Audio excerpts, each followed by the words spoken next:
남을 판단하는 사람아, 누구를 막론하고 내가 핑계하지 못할 것은 남을 판단하는 것으로 네가 너를 정죄함이니 판단하는 내가 같은 일을 행함이니라. 이런 일을 행하는 자에게 하나님의 심판이 진리대로 되는 줄 우리가 아노라. 이런 일을 행하는 자를 판단하고도 같은 일을 행하는 사람아, 내가 하나님의 심판을 피할 줄로 생각하느냐? 혹 내가 하나님의 인자심이 너를 인도하여 회개하게 하심을 알지 못하여 그의 인자심과 용납하심과 길이 참으심이 풍성함을 멸시하느냐? 다만 내 고집과 회개하지 아니한 마음을 따라 진노의 날, 곧 하나님의 의로우신 심판이 나타나는 그날에 임할 진노를 내게 쌓는도다. 하나님께서 각 사람에게 그 행한 대로 보응하시되 참고 선을 행하여 영광과 존귀와 썩지 아니함을 구하는 자에게는 영생으로 하시고, 오직 당을 지어 진리를 따르지 아니하고 불의를 따르는 자에게는 진노와 분노로 하시리라. 악을 행하는 각 사람의 영에는 환난과 곤고가 있으리니 먼저는 유대인에게요 그리고 헬라인에게며, 선을 행하는 각 사람에게는 영광과 존귀와 평강이 있으리니 먼저는 유대인에게요 그리고 헬라인에게라. 이는 하나님께서 외모로 사람을 취하지 아니하심이라. 무릇 율법 없이 범죄한 자는 또한 율법 없이 망하고, 무릇 율법이 있고 범죄한 자는 율법으로 말미암아 심판을 받으리라. 하나님 앞에서는 율법을 듣는 자가 의인이 아니요 오직 율법을 행하는 자라야 의롭다 하심을 얻으리니, 율법 없는 이방인이 본성으로 율법의 일을 행할 때에는 이 사람은 율법이 없어도 자기가 자기에게 율법이 되나니, 이런 이들은 그 양심이 증거가 되어 그 생각들이 서로 혹은 고발하며 혹은 변명하여 그 마음에 새긴 율법의 행위를 나타내느니라.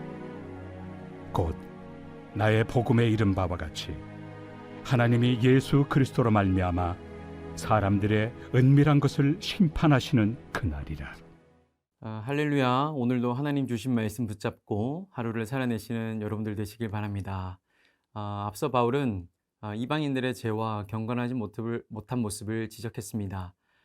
그리고 너희가 하나님을 알지 못하였다고 하더라도 너희 죄를 핑계할 수 없다는 것입니다. 왜냐하면 하나님은 자신을 알아차릴 만한 진리를 모든 자연 만물 안에 드러내셨기 때문이라는 것이죠.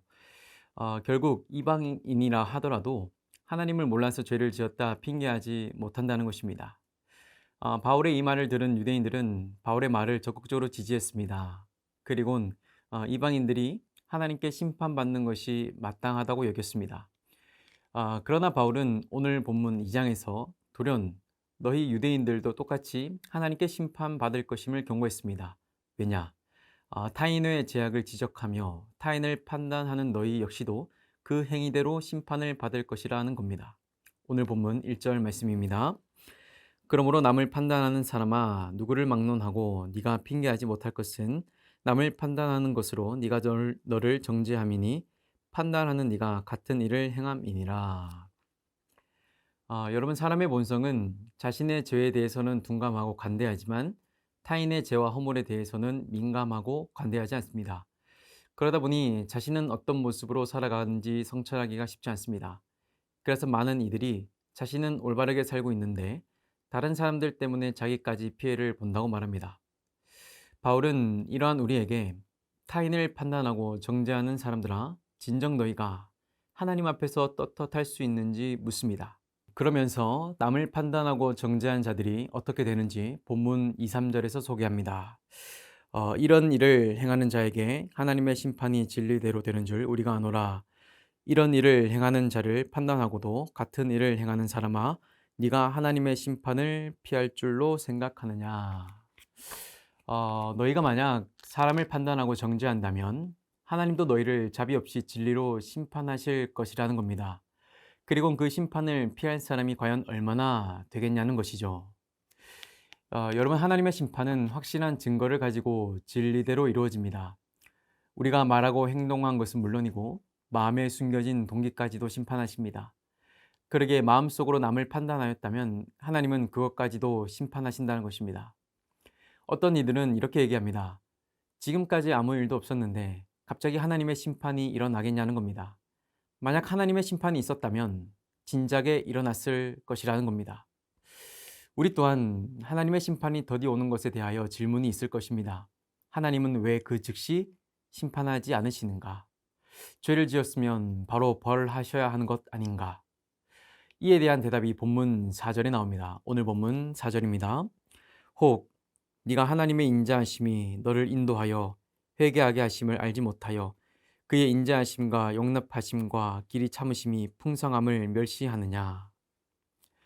여러분, 하나님은 왜 인간이 죄를 짓고 있음에도 더디 심판하시는 것입니까? 오늘 본문은 그 이유를 이렇게 설명합니다. 하나님은 인자하시고 오래 참으시며 사람을 회개로 이끌기 위해 기다리고 계신다는 것입니다. 이러한 인간은 이러한 하나님의 인자하심과 용납하심을 종종 착각합니다. 그래서 때론 하나님의 심판을 잊어버리기도 하고 죄를 짓는 것에 대하여 무감각하기도 합니다. 여러분, 심판에 대한 하나님의 기다림은 심판 자체를 하지 않으시겠다는 것이 아닙니다. 심판에 대한 하나님의 기다림은 우리에게 은혜의 시간을 허락하시어 우리가 죄를 깨닫고 돌아오기를 기다리시기 때문에 심판을 더디게 진행한다는 것입니다. 이어서 오늘 본문 5절은 심판에 대한 망각이 얼마나 위험한 생각인지 경고하고 있습니다. 오늘 본문 5절입니다. 다만 내 고집과 회개하지 아니한 마음을 따라 진노의 날 곧 하나님의 의로우신 심판이 나타나는 그날에 임할 진노를 내게 쌓는도다. 바울은 5절에서 아주 무겁게 선언합니다. 하나님의 심판은 없던 것을 갑자기 만들어낸 것이 아니라 오랜 시간 쌓여온 내 죄의 결과물이라는 것입니다. 즉, 회개하지 않고 계속 고집을 부리는 행동은 하나님의 진노를 차곡차곡 쌓는 행동이라는 것입니다. 그리고는 심판의 날 그 쌓인 모든 것을 하나님은 드러내실 것이라는 것입니다. 바라기는 저와 여러분 모두가 남을 판단하지 말라는 주님의 말씀을 기억하고 하나님께 나아가 내 죄를 고백하는 지혜로운 사람 되시길 축복합니다. 말씀을 이어갑니다. 오늘 본문 6절, 7절입니다. 하나님께서 각 사람에게 그 행한 대로 보응하시되 참고 선을 행하여 영광과 존귀와 썩지 아니함을 구하는 자에게는 영생으로 하시고.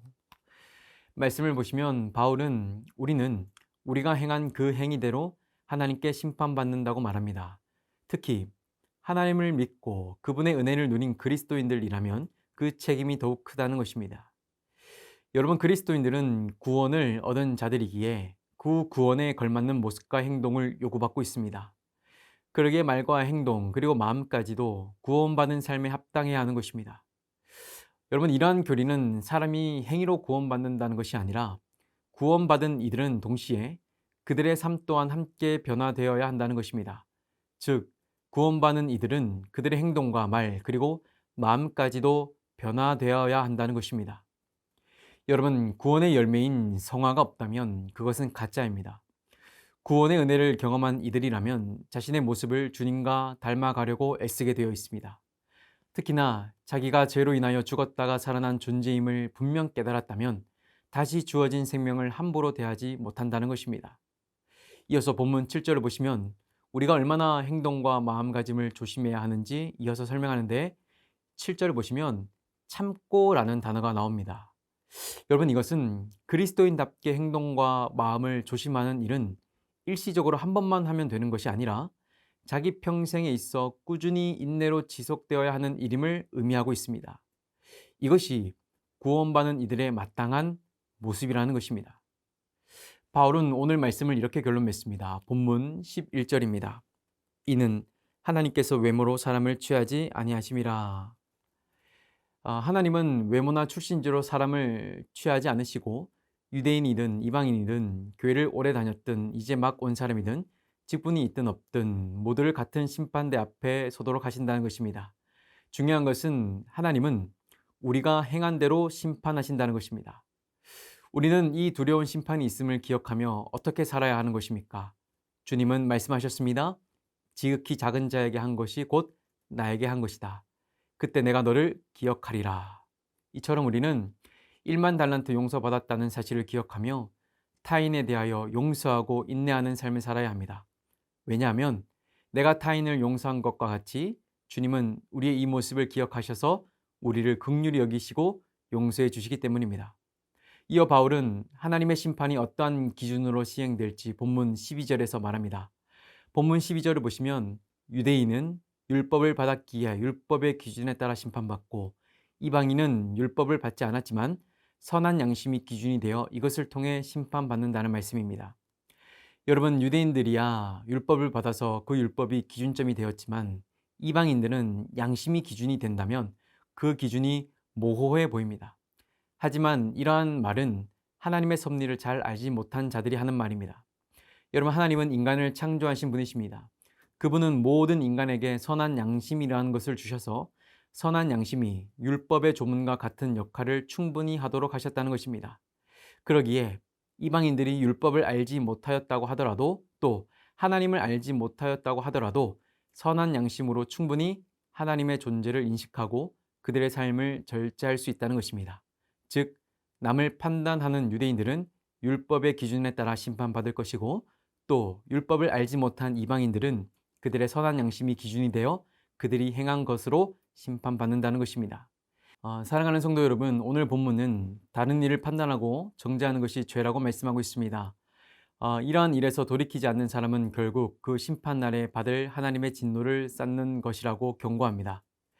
여러분, 하나님은 오래 참으시지만 그 참으심에는 반드시 끝이 있습니다. 하나님은 말씀을 듣고서도 회개하지 않는 자들, 끝끝내 돌이키지 않는 자들을 차별 없이 그 행한 행위대로 보응하십니다. 오늘 이 말씀을 들은 우리는 돌이켜야 하는 것입니다. 하나님께서 여전히 참고 계시고 기다리고 계신다는 사실을 기억하시고 지난날 남을 판단하고 정죄했던 것들을 회개하시고 돌이키시는 저와 여러분들 되시길 주님의 이름으로 축복합니다. 함께 기도하겠습니다. 사랑이 많으신 아버지 하나님, 오늘도 이 새벽 우리에게 귀한 말씀을 허락해 주시니 감사를 드립니다. 하나님, 우리 인간들은 연약하여서 하나님 나에 대하여서는 관대하지만 다른 사람에 대하여서는 하나님 좁은 시각을 가지고 있습니다. 그래서 우리는 남을 판단하기도 하고 남을 정죄하기도 합니다. 하나님, 이러한 우리의 모습을 불쌍히 여겨 주시옵소서. 하나님께서 우리를 기다려주시고 참으시고 용서해 주셨던 것처럼 우리도 나뿐만 아니라 다른 사람을 위하여서 참고 인내하고 용서할 수 있는 마음 또한 허락하여 주시옵소서. 감사드리며 살아계신 예수 그리스도의 이름으로 기도드립니다. 아멘.